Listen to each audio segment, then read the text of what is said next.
నమస్తే, welcome to focus. Hotel food ని పదే పదే తింటున్నారా? టేస్ట్ బాగుందని రెండు ముద్దలు ఎక్కువే తింటున్నారా? నచ్చిన హోటల్ అని మళ్ళీ మళ్ళీ ఆర్డర్లు పెట్టుకుంటున్నారా? జాగ్రత్త, కుళ్ళిపోయిన మాంసం ఉండొచ్చు. ఎలుకలు, పందికొక్కులు, బొద్దింకలు హైదరాబాద్ హోటల్స్ భోజనాల్లో దర్శనమిస్తున్నాయి. వినడానికే అసహ్యంగా అనిపిస్తోంది.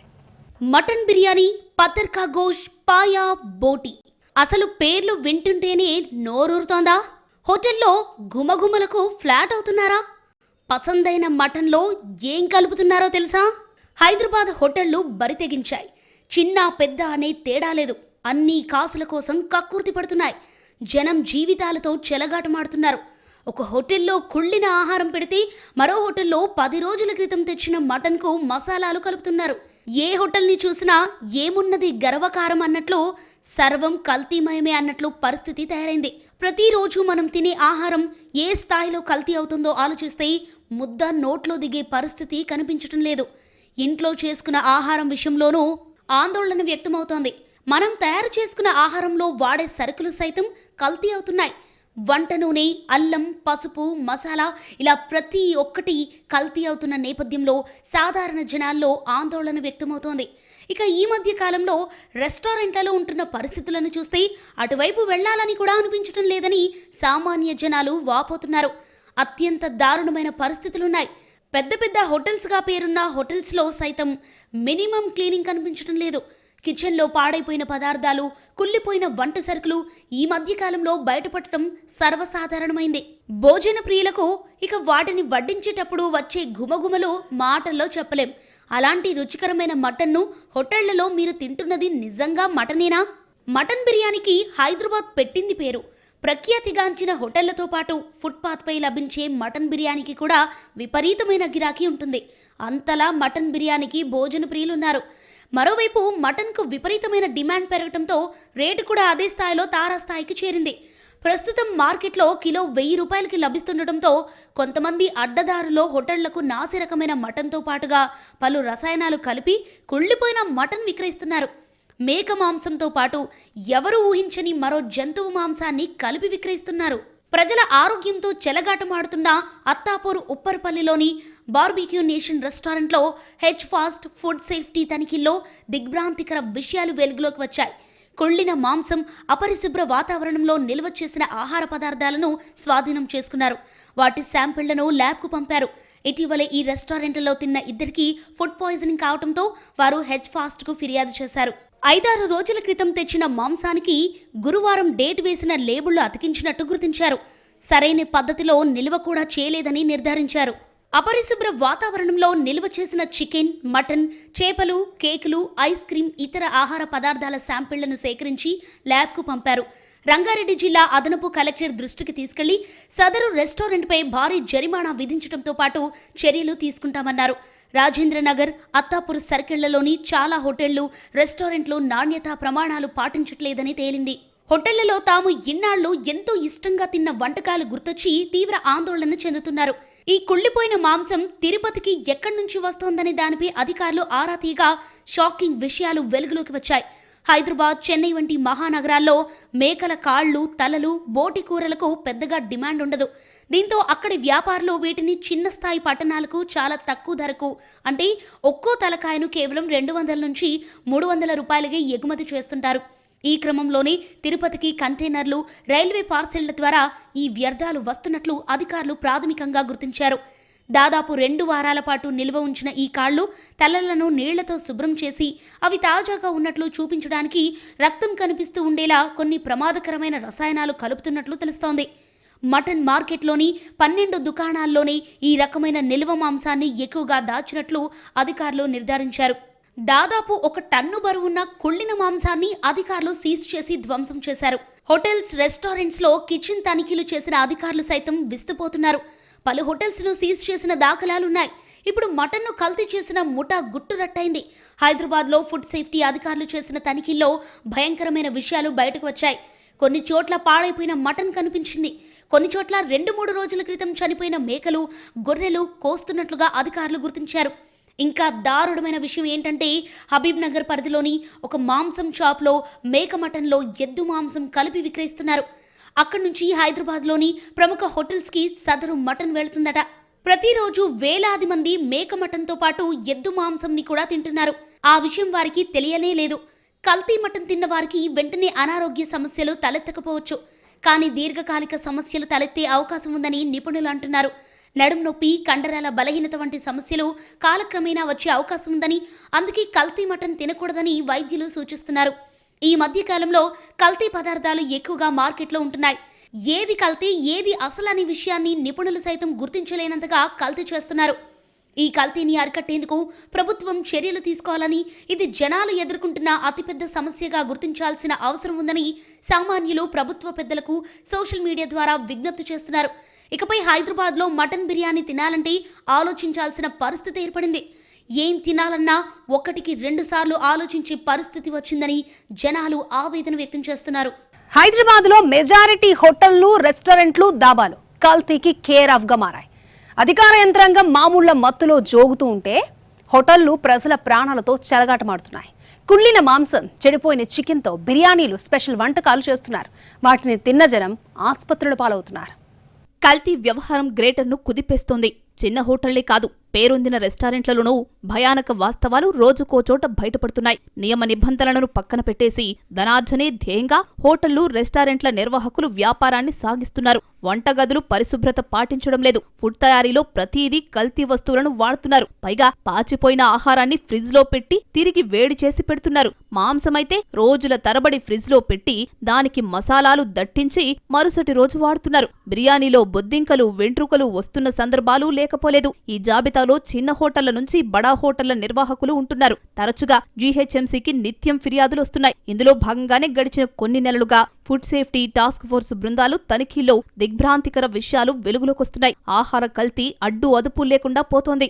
మదీనాగూడ, రాజేంద్రనగర్లోని బార్బిక్యూ నేషన్, కొండాపూర్లోని పాలమూరు గ్రిల్, రాయదుర్గంలోని షాగౌస్ హోటల్, కొండాపూర్లోని బహార్ కేఫ్, కూకట్పల్లిలోని కేఎస్ బేకర్స్ లో పరిస్థితులు దారుణంగా ఉంటున్నాయి. ఇవే కాదు, పలు స్టార్ హోటళ్లలోనూ నాణ్యత పాటించడం లేదు. వారం రోజుల క్రితం తెచ్చిన మటన్, చికెన్, ఇతర ఆహార పదార్థాలను కస్టమర్లకు వడ్డిస్తున్నారు. కుళ్ళిన మాంసం, కోడి వ్యర్థాలు, నాసిరకం మాంసంతో కస్టమర్ల ప్రాణాలతో చెలగాటమాడుతున్నారు. చిన్న హోటళ్లే కాదు, పేరొందిన రెస్టారెంట్లలోనూ భయానక వాస్తవాలు రోజుకో చోట బయటపడుతున్నాయి. నియమ నిబంధనలను పక్కన పెట్టేసి ధనార్జనే ధ్యేయంగా హోటళ్లు, రెస్టారెంట్ల నిర్వాహకులు వ్యాపారాన్ని సాగిస్తున్నారు. వంటగదులు పరిశుభ్రత పాటించడం లేదు. ఫుడ్ తయారీలోనూ ప్రతిదీ కల్తీ వస్తువులను వాడుతున్నారు. ఆహార కల్తీ అనేది కేవలం ఒక చట్టపరమైన నేరమో, వ్యాపార మోసమో కాదు. అది యావత్ సమాజంపై జరుగుతున్న నిశ్శబ్ద దాడి. పూర్వీకులు స్వచ్ఛమైన ఆహారంతో నూరేళ్లు సంపూర్ణ ఆరోగ్యంతో జీవిస్తే నేడు కల్తీ విషం వల్ల సగటు ఆయుష్ సగానికి పడిపోతోంది. రసాయనాలు, నాణ్యత లేని నిల్వ పదార్థాల వాడకం వల్ల పసిబిడ్డల ఎదుగుదల దెబ్బతింటోంది. యువత, వృద్ధులు క్యాన్సర్, మూత్రపిండాల వ్యాధులు, గుండె జబ్బుల బారిన పడుతున్నారు. దేశానికి వెన్నెముకలాంటి యువశక్తి రోగాల బారిన పడితే మానవ వనరుల ఉత్పాదకత తగ్గిపోతుంది. ఇది కుటుంబాలను ఆర్థిక సంక్షోభంలోకి నెట్టడమే కాకుండా దేశ ప్రగతిని దశాబ్దాలు వెనక్కి నెడుతుంది. కల్తీ ఆహారం వల్ల చికిత్సల రూపంలో ఉత్పాదకత తగ్గడం వల్ల ప్రపంచవ్యాప్తంగా ఏటా దాదాపు $310 బిలియన్ నష్టం వాటిల్లుతోంది. తినే అన్నంలో కల్తీలు, తాగే పాలలో రసాయనాలు, చివరకు పసిబిడ్డలకు పట్టే పాలపొడిలోనూ ప్రాణాంతక పదార్థాలు. కేవలం లాభార్జనే పరమావధిగా సాగుతున్న నిశ్శబ్ద ముప్పుపై హైదరాబాద్ సిటీ పోలీస్ ఉక్కుపాదం మోపుతోంది. ప్రజా ఆరోగ్యాన్ని నిలువునా దెబ్బతీస్తూ నగరవాసుల ఆయుష్ను హరిస్తున్న కల్తీ ముఠాల ఆట కట్టిస్తోంది. హైదరాబాద్ ఫుడ్ అలటరేషన్ సర్వైలెన్స్ టీం ఏర్పాటై 100 రోజులను పూర్తి చేసుకుంది. ఈ ఏడాది మార్చి 19న శంఖారావం పూరించిన ఈ ప్రత్యేక విభాగం జీహెచ్ఎంసీ, ఫుడ్ సేఫ్టీ, వెటర్నరీ విభాగాల అధికారులతో సమన్వయం చేసుకుంటూ నిరంతర దాడులు, ఆకస్మిక తనిఖీలతో నగరంలో ఆహార కల్తీపై రాజీలేని సమరం సాగిస్తోంది. స్వార్థపరులు ప్రజల ప్రాణాలతో ఏ విధంగా ఆడుకుంటున్నారో స్వాధీనం చేసుకున్న పదార్థాల వివరాలే స్పష్టం చేస్తున్నాయి. నిత్యం వాడే కల్తీ అల్లం వెల్లుల్లి పేస్టుకు సంబంధించి 27 కేసుల్లో ఏకంగా 27,024.7 కేజీల నకిలీ నిల్వలను పోలీసులు పట్టుకున్నారు. కృత్రిమ రసాయనాలతో పండ్లను మగ్గబెట్టే 16 ముఠాల గుట్టు రట్టు చేసి 25,845 కేజీల పండ్లను సీజ్ చేశారు. చికెన్ వ్యర్థాల విక్రయాలకు సంబంధించిన 6 కేసుల్లో ఏకంగా 60 టన్నుల కంటే ఎక్కువ చికెన్ను స్వాధీనం చేసుకోవడం గమనార్హం. వీటితో పాటు 3 కేసుల్లో 9,260 కేజీల నిల్వ పచ్చళ్లు, 4 కేసుల్లో 4,030 కేజీల కల్తీ కోవా, 7 కేసుల్లో 3,897 కేజీల నకిలీ టీ పొడి, సుమారు 15 టన్నుల నాణ్యత లేని చికెన్, మాంసం 12 కేసులు, 3,260 కేజీల కల్తీ క్రీమ్, 530 కేజీల కల్తీ నెయ్యి 1 కేసు, సుమారు 2,706 కేజీల నాణ్యత లేని డ్రై ఫ్రూట్స్, ఖర్జూరం 2 కేసులు, 2,500 కేజీల కల్తీ పెరుగు 1 కేసు, 1,514 కేజీల కల్తీ పన్నీర్ 5 కేసులు, ఫాస్ట్ ఫుడ్ సెంటర్లలో 120 కేజీల నాణ్యత లేని ఫ్రైడ్ చికెన్ 2 కేసులు స్వాధీనం చేసుకున్నారు. ఐస్ క్రీములు, బిస్కెట్లు, ఆర్ఓ వాటర్ ప్లాంట్లు, జంక్ ఫుడ్స్ వంటి ఇతర విభాగాల్లో 34 కేసులు నమోదయ్యాయి. హెచ్ఫాస్ట్ విభాగం క్షేత్రస్థాయిలో కల్తీ రక్కసిని కూకటి వేళ్లతో పెకిలించేందుకు ప్రణాళికాబద్ధంగా అడుగులు వేస్తోంది. ఈ 100 రోజుల్లో నగర వ్యాప్తంగా వివిధ జోన్ల పరిధిలో మొత్తం 185 కేసులు నమోదు చేసింది. టన్నుల ప్రమాదకరమైన కల్తీ ఆహార పదార్థాలను స్వాధీనం చేసుకుంది. జోన్ల వారీగా వివరాలు పరిశీలిస్తే అత్యధికంగా రాజేంద్రనగర్ జోన్లో 55 కేసులు నమోదు కాగా, గోల్కొండ జోన్లో 44, సికింద్రాబాద్ జోన్లో 35, చార్మినార్ జోన్లో 21, శంషాబాద్ జోన్లో 13, జూబ్లీహిల్స్ జోన్లో 12, ఖైరతాబాద్ జోన్లో 5 కేసులు నమోదయ్యాయి. సమాజం ఎదుర్కొంటున్న అతిపెద్ద సవాల్ ఆహార కల్తీ. ప్రజల కిడ్నీలను పాడు చేస్తూ క్యాన్సర్, గుండె జబ్బుల వంటి తీవ్రమైన వ్యాధుల బారిన పడేస్తోంది. హోటళ్ల యజమానులు సామాన్యుల జీవితాలతో చెలగాటమాడుతున్నారు. ఈ విషపూరిత రసాయనాల వాడకం వల్ల చిన్నారుల శారీరక, మానసిక ఎదుగుదల పూర్తిగా దెబ్బతింటోంది. శారీరక సామర్థ్యం దెబ్బతింటే మానవ వనరుల ఉత్పాదకత తగ్గి దేశ ఆర్థిక వ్యవస్థే చిన్నాభిన్నమవుతుంది. అందుకే ఈ దందాను మేము కేవలం ఒక చిన్నపాటి వ్యాపార మోసంగానో లేదా నిబంధనల ఉల్లంఘనగా చూడ్డం లేదు. ఇది ప్రజల ఆరోగ్యంతో, అమాయకుల ప్రాణాలతో ఆడుకునే ఒక ఘోరమైన హత్యాయత్నం. ప్రజల నమ్మకాన్ని వమ్ము చేస్తూ వారి ప్రాణాలను హరించే కల్తీ మాఫియాపై పీడీ యాక్ట్ ప్రయోగించడానికి పోలీసులు రెడీ అవుతున్నారు. ప్రజారోగ్యాన్ని ప్రభుత్వాలు గాలికొదిలేశాయి. కల్తీ ఆహార పదార్థాలు ప్రజారోగ్యాన్ని పాడు చేస్తూ ప్రజల ప్రాణాలను హరిస్తున్నాయి. హోటళ్లు, రెస్టారెంట్లు, దాబాలపై ఆహార భద్రతాధికారుల పర్యవేక్షణ లోపించడంతో యథేచ్ఛగా అవి ఆహార కల్తీకి పాల్పడుతూ ప్రజారోగ్యాన్ని గాలికొదిలి 4 రాళ్లను వెనకేసుకుంటున్నాయి. ప్రస్తుత ఉరుకులు పరుగుల జీవనంలో అధిక శాతం మంది బయట లభించే ఆహారంపైనే ఆధారపడాల్సి వస్తోంది. నగరాల్లో ఇబ్బడి ముబ్బడిగా వెలుస్తున్న రెస్టారెంట్లు సైతం ప్రజలను ఇట్టే ఆకర్షిస్తున్నాయి. అయితే ఏదో 1-2 మినహా మిగిలిన అన్ని చోట్ల లభిస్తున్న ఫుడ్ క్వాలిటీపై ప్రశ్నలు తలెత్తుతున్నాయి. అపరిశుభ్ర వాతావరణంలో వంటల తయారీ, ప్రమాదకర రసాయనాల వినియోగం ప్రజల ఆరోగ్యాన్ని ప్రమాదంలో పడేస్తున్నాయి. తాగే నీరు, పీల్చే గాలి, తినే పండ్లు, కూరగాయలు కావేవీ కల్తీకి అనర్హం. దేశంలోని చాలా ఆహార, నిత్యావసర పదార్థాలు కల్తీ బారిన పడుతున్నాయి. అక్రమార్కుల కక్కుర్తి కారణంగా పాలు, నీళ్లు కూడా విషంగా మారి ప్రజల ఉసురు తీస్తున్నాయి. దేశంలో రోజువారీ ఆహార పదార్థాలు పెద్ద ఎత్తున విషమంగా మారుతుండగా వీటిని తీసుకుంటున్న భారతీయులు తీవ్ర అనారోగ్యాల పాలవుతున్నారు. పరిస్థితులను ఆసరగా చేసుకుని డిమాండ్ ఉన్న చోట సరికొత్త కల్తీలకు పాల్పడుతున్నారు. కొన్నేళ్ల క్రితం వరకు బయట ఆహారాన్ని ఎక్కువ మంది పెద్దగా తీసుకునేవారు కారు. సంపాదనలో తక్కువ ఖర్చు చేసి ఎక్కువ మొత్తాన్ని దాచుకునేవారు. ఇది ఆర్థికంగా, ఆరోగ్యపరంగానూ మంచి లక్షణంగా ఉండేది. అయితే ప్రస్తుతం పరిస్థితులు పూర్తిగా మారిపోయాయి.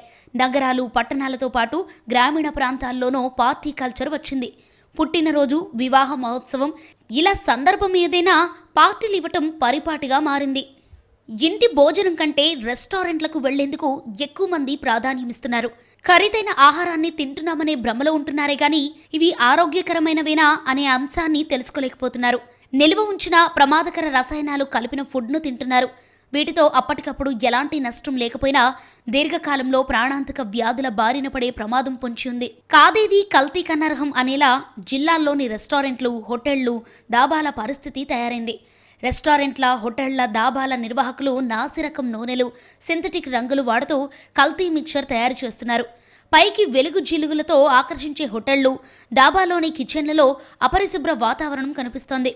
చికెన్, మటన్ బిర్యానీలు, తందూరీ చికెన్లలో ఆకట్టుకునేందుకు గాను హానికరమైన రంగులను వాడుతున్నారు. ప్రమాదాల్లో చనిపోయిన గొర్రెలు, పొట్టేళ్లు, మేకలతో పాటు అనారోగ్యానికి గురైన వాటిని వధించి వినియోగదారులకు విక్రయిస్తున్నారు. నిషేధిత క్యాట్ షిప్లను సైతం చేపల విక్రయదారులు అమ్ముతున్నా అడిగే నాదుడే లేరు. వీటిని చికెన్, మటన్ వ్యర్థాలతో చెరువుల్లో పెంచి పోషిస్తున్నారు. మిరపకాయల్లో ఎరుపు రంగు రావటానికి సూడాన్ రంగులను వినియోగిస్తున్నారు. పసుపులో మెటనిల్ ఎల్లో అనే పదార్థాన్ని కలుపుతున్నారు. వీటిని వంటల్లో వినియోగిస్తే క్యాన్సర్ సంబంధిత వ్యాధులొచ్చే ప్రమాదం ఉంది. కల్తీ ఆహారం తిని అనారోగ్యం బారిన పడిన ఘటనలు నిత్యకృత్యంగా మారాయి. తెలుగు రాష్ట్రాలను కల్తీ వ్యవహారం కుదిపేస్తోంది. చిన్న హోటళ్లే కాదు, పేరొందిన రెస్టారెంట్లలోనూ భయానక వాస్తవాలు రోజుకో చోట బయటపడుతున్నాయి. నియమ నిబంధనలను పక్కన పెట్టేసి ధనార్జనే ధ్యేయంగా హోటళ్లు, రెస్టారెంట్లు నిర్వాహకులు వ్యాపారాన్ని సాగిస్తున్నారు. వంటగదులు పరిశుభ్రత పాటించడం లేదు. ఫుడ్ తయారీలో ప్రతిదీ కల్తీ వస్తువులను వాడుతున్నారు. పైగా పాచిపోయిన ఆహారాన్ని ఫ్రిడ్జ్లో పెట్టి తిరిగి వేడి చేసి పెడుతున్నారు. మాంసమైతే రోజుల తరబడి ఫ్రిడ్జ్లో పెట్టి దానికి మసాలాలు దట్టించి మరుసటి రోజు వాడుతున్నారు. బిర్యానీలో బొద్దింకలు, వెంట్రుకలు వస్తున్న సందర్భాలు లేకపోలేదు. గ్రేటర్లో దాదాపు 12 నుంచి 14,000 వరకు హోటళ్లు, రెస్టారెంట్లు ఉన్నాయి. ఆయిల్ నుంచి మొదలు ఉప్పు దాకా నాణ్యమైన వాటిని వినియోగించి నిర్వాహకులు క్వాలిటీ ఫుడ్ను అందించాలి. కానీ ప్రజల ఆరోగ్యంతో చెలగాటమాడుతున్నారు. ధనార్జనే ధ్యేయంగా కల్తీ కేటుగాళ్లు దందా చేపడుతున్నారు. నాణ్యతా ప్రమాణాలను కాలికొదిలి నిత్యావసరాలను తయారు చేస్తున్నారు. ఊరు, పేరు, ప్యాకింగ్, గడువు తేదీ లేకుండానే విక్రయిస్తున్నారు. బియ్యం, పాలు, ఉప్పు, పప్పు, కారం, నూనె, నెయ్యి, చివరకు అల్లం పేస్ట్ను సైతం కల్తీ చేస్తున్నారు. హోటళ్లు, రెస్టారెంట్లు, రోడ్డు పక్కన తోపుడు బండ్లపై విక్రయించే ఆహార పదార్థాలన్నీ నాసిరకమైన వస్తువులతోనే తయారు చేస్తున్నారు. అధికారుల తనిఖీలు కొరవడడంతో వ్యాపారులు నాణ్యతకు తిలోదకాలు చేస్తున్నారు. కంటికి ఇంపుగా కనిపించేలా ఆహార పదార్థాలు తయారు చేసి వేడివేడిగా వడ్డిస్తున్నారు. కల్తీ నేపథ్యంలో అనేక మంది ప్రజలు రోగాల బారిన పడుతున్నారు. దేశంలో జనాభా పెరుగుతున్న కొద్దీ రోజువారీ ఆహార పదార్థాల వినియోగము అంతే స్థాయిలో పెరుగుతోంది. ఇదే ఆసరగా కల్తీ మాయగాళ్లు అన్ని పదార్థాలను విషమయం చేస్తున్నారు. ఎవరు ఊహించని పద్ధతుల్లో ఆహార పదార్థాలు కల్తీ చేస్తూ ప్రజల ఆరోగ్యాలతో చెలగాటమాడుతున్నారు. పసివాళ్లకు పట్టే పాల నుంచి నీళ్లు, పండ్లు, కూరగాయలు, తేనె, వంట నూనె సహా లెక్కలేనన్ని పదార్థాలున్నాయి. పౌష్టికాహారం అందాలనే ఉద్దేశంతో ఖర్చు ఎక్కువైనా విక్రయిస్తున్న ప్రజలను ఈ వార్తలు కంగారు పెట్టిస్తున్నాయి. కల్తీ పదార్థాలు తీసుకోవటం వల్ల ప్రజల్లో తక్షణం ఎటువంటి చెడు ప్రభావాలు కనిపించకపోయినా దీర్ఘకాలంలో మాత్రం తీవ్ర అనారోగ్యం పాలవుతున్నారు. కల్తీ నూనెలు, నెయ్యి, వనస్పతి వినియోగంతో రక్తనాళాల్లో కొవ్వు పేరుకుపోయి పలువురు గుండెపోటుకు గురవుతున్నట్లు వైద్య నిపుణులు చెబుతున్నారు. శరీరంలో కొవ్వు అధికంగా చేరటం మంచిది కాదు. చికెన్, మటన్ వంటివే తక్కువ మోతాదులో తీసుకోవాలి. అలాంటిది జంతు కళేబారాల నుంచి తీసే కొవ్వు మరింత ప్రమాదం. ఇవి కాలేయం, కిడ్నీ పనితీరుపై తీవ్ర ప్రభావం చూపుతాయి. జీర్ణకోశ క్యాన్సర్ వచ్చే ప్రమాదం ఉంటుంది. హైదరాబాద్లో ఏటా కొత్తగా 10,000 క్యాన్సర్ కేసులు నమోదవుతుండగా అందులో అత్యధిక కేసులు కల్తీ ఆయిల్ వల్లే వెలుగు చూస్తున్నాయి. ఒకసారి వాడిన ఆయిల్ను ఫాస్ట్ ఫుడ్ సెంటర్లు, మిర్చి బండ్ల వద్ద మళ్లీ వేడి చేస్తున్నారు. జంతు కళేబారాలు, కొవ్వు నుంచి తీసిన నూనెలతో ప్రజలు పలు రకాల క్యాన్సర్ల బారిన పడుతున్నారు. మళ్లీ వాడే ఆయిల్తో తయారు చేసిన ఆహార పదార్థాలు తినటమే కాదు, ఆ నూనె వాసన పీల్చినా క్యాన్సర్ వచ్చే ప్రమాదం ఉందని నిపుణులు హెచ్చరిస్తున్నారు. హృద్రోగ, ఇతర జబ్బులతో నమోదవుతున్న మరణాలతో పోలిస్తే క్యాన్సర్ మరణాలే అధికంగా నమోదవుతుండటంపై సర్వత్రా ఆందోళన వ్యక్తమవుతోంది. కల్తీ నూనెలతో రక్తంలో ట్రైగ్లిజరైడ్స్ అధికమై రక్తపోటు, మధుమేహం కేసులు పెరుగుతున్నాయి.